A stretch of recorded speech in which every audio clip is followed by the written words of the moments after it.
Have been turning out in the valley and across the nation to remember the conservative activists. Fox 10's Nicole Christine is at a memorial planned for this evening, and she has more tonight. Nicole.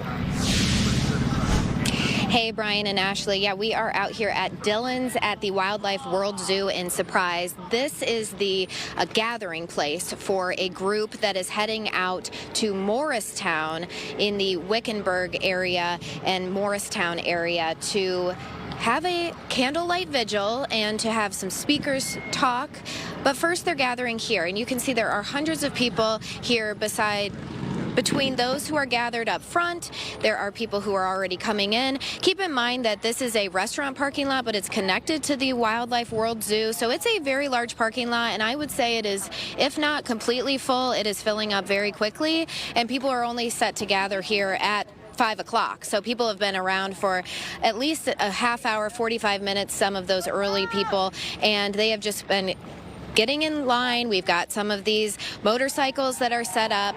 There's a lot of American, there we go, there's some messaging from someone saying Charlie Kirk for life. There are a lot of American flags. There's been some Trump signs and other T-shirts, things that people are using as ways to express themselves right now about the death of Charlie Kirk and their support for the Trump administration.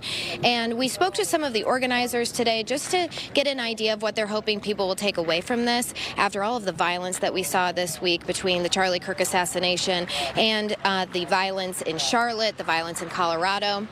And this is what some of those organizers had to say they're hoping people will take away from the event tonight. I think what a lot of people are experiencing, and this is just me kind of projecting a little bit, is they don't know where to turn this sadness and anger towards.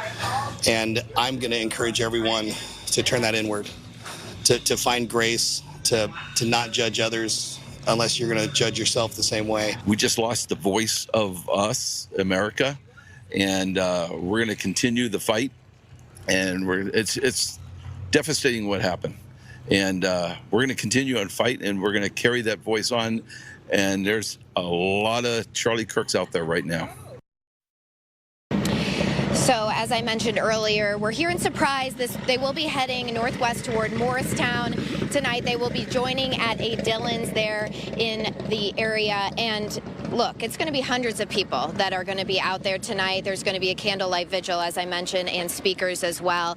But this is just one example of how groups are gathering around the country after what we saw happen this past week to Charlie Kirk and other incidents throughout the country. So this group responding, and as you heard from the organizers, hoping to find some peace, some common ground here. And I really liked what Ed had to say about really finding grace in these moments with other people. So just hoping that this West Valley event is able to get them what they're hoping to gather here is just a sense of community and oneness, which we all need to be prioritizing right now. So I'll send it back to you guys in the studio, reporting live in Surprise. Nicole Christine, Fox 10 News.